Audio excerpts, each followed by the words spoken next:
Salut bien-aimés de Dieu, bienvenue à cette émission télé sur le dévotionnel de Smith Wigglesworth. Je m'appelle Victoria Eyok et je suis honorée et bénie d'être votre hôte pour cette émission télé. Alors, aujourd'hui nous allons parler d'une foi divine, mais avant de commencer, nous allons prier comme d'habitude. Alors, nous prions. Seigneur éternel, notre Dieu, notre Père, notre Roi, à cet instant où nous choisissons de nous focaliser entièrement sur ta parole, nous te soumettons nos cœurs, nous nous soumettons entièrement à toi, cœur, corps, âme, esprit, pensée, pour être focalisés sur ta parole et pour fléchir nos genoux devant Christ et nous abandonner à lui, pour lui obéir. Au nom de Jésus-Christ, ton Fils, nous te prions. Amen. Alors, le titre de l'enseignement du jour, c'est « Une foi divine ».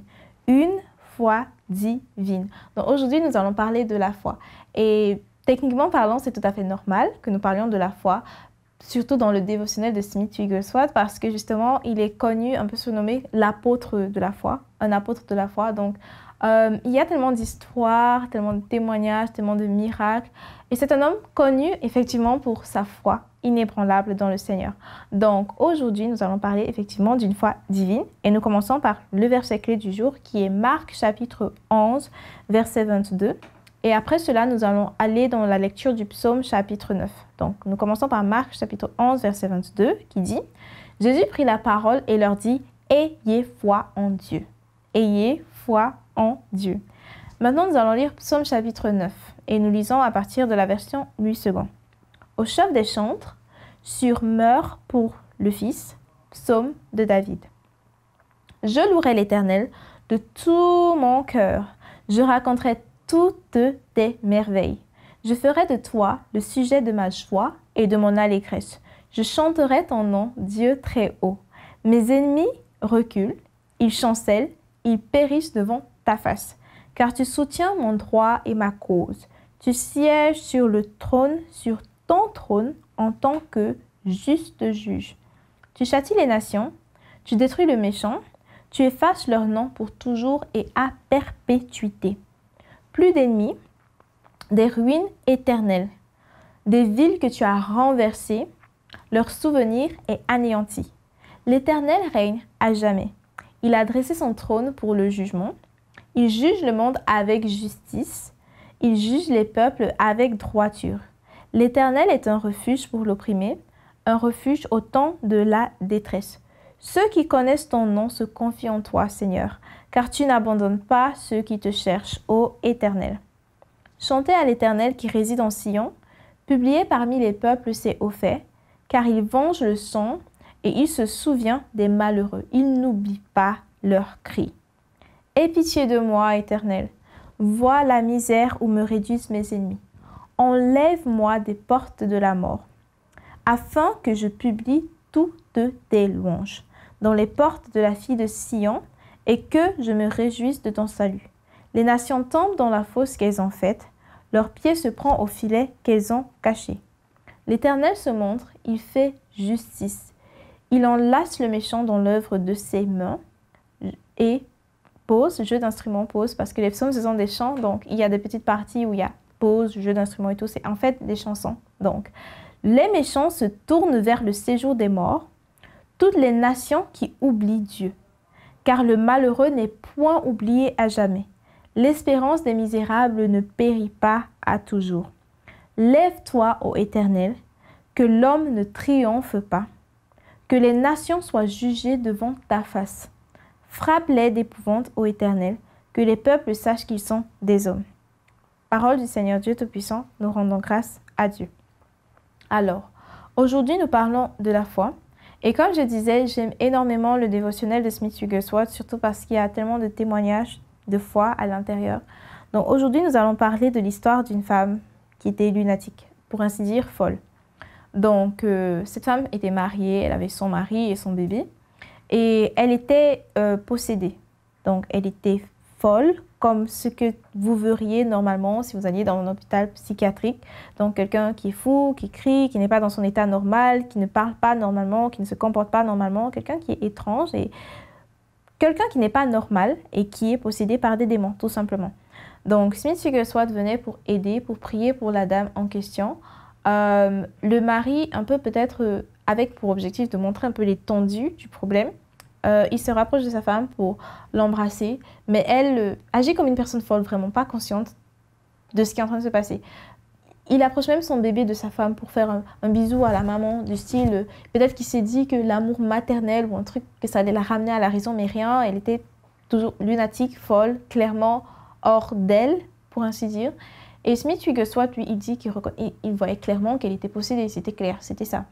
Et il demande donc au monsieur, au mari, s'il s'est fait aider, s'ils se sont fait aider, s'ils ont demandé de l'aide. Et le monsieur, il est plus du style, apparemment, oui, ils l'ont fait, mais apparemment, c'était plus du côté médical. Et plusieurs personnes, quand il y a un problème comme ça, ils commencent toujours, la majorité, commence par l'aspect médical.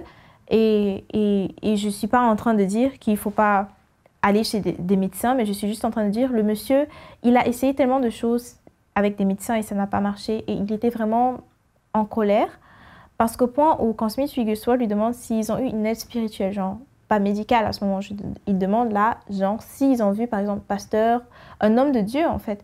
Et ce monsieur, il répond vraiment avec colère, avec ressentiment, du style, tu penses vraiment qu'on va encore croire à Dieu après ce qu'il a laissé arriver à ma femme? Ce genre de choses.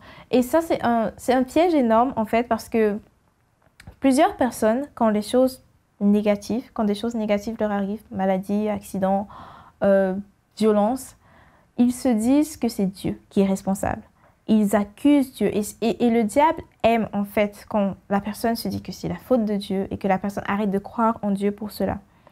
Or, la Bible nous dit clairement que le diable ne vient que pour tuer, pour voler, tuer et détruire, mais Jésus vient pour donner la vie et la vie en abondance. Ce qui veut dire que si quelque chose entre dans ta vie pour voler, tuer et détruire, ça ne vient clairement pas de Dieu. Ça vient du diable. Ça veut dire que le diable a décidé de s'attaquer à ta santé, comme dans le cas de cette histoire, le diable a décidé de s'attaquer à la santé de cette femme.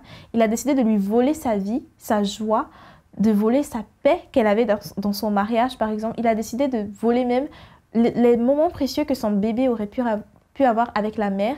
Il a décidé de voler, tuer et détruire.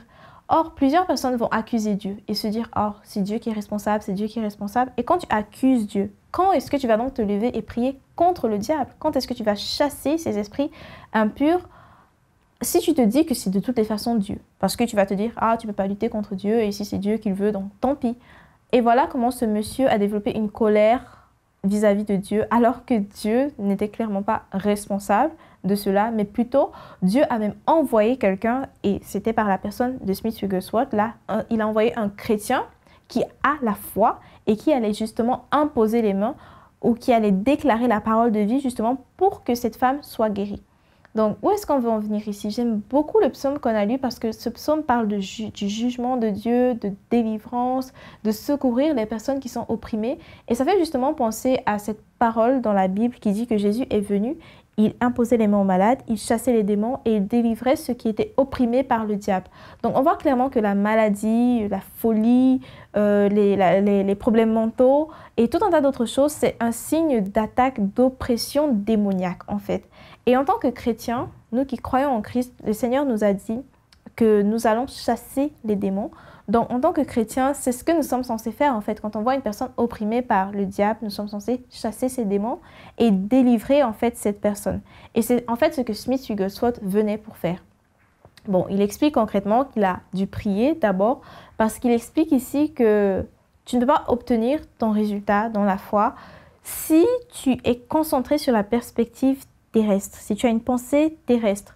Pour dire quoi concrètement? Ça veut dire qu'il aurait pu se concentrer sur la femme et dire « Bon sang, les médecins ont essayé, ça n'a pas marché, elle est folle, il n'y a plus aucun espoir. » Il aurait pu laisser les voies d'incrédulité l'influencer. Mais à ce moment-là, il voulait avoir une perspective centrée sur le ciel, centrée sur la parole de Dieu. Qu'est-ce que Dieu a promis?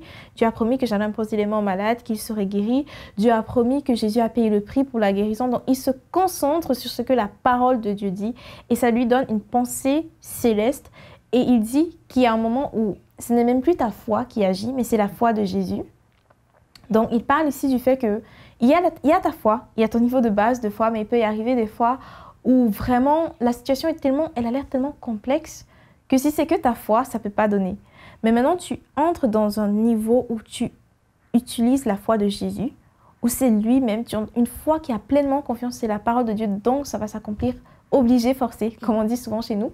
Et donc là, tu es tellement persuadé que c'est ça, que quand tu vas ouvrir ta bouche et déclarer les paroles de puissance, ça va se passer exactement comme tu l'as dit, parce que là, tu marches dans la foi de Jésus. Et dans Smith Wigglesworth dit ici que voici ce qu'il a fait. Il a dit « Sors d'elle au nom de Jésus ». Il a clairement dit « Sors d'elle au nom de Jésus ». Elle s'est retournée, elle s'est endormie, elle s'est réveillée 14 longues heures plus tard. 14 heures plus tard. Imaginez 14 heures d'attente. Elle s'est réveillée plus tard, elle était tout à fait normale, comme si elle n'avait jamais été folle, comme si elle n'avait jamais eu aucun problème mental, délivrée à 100%.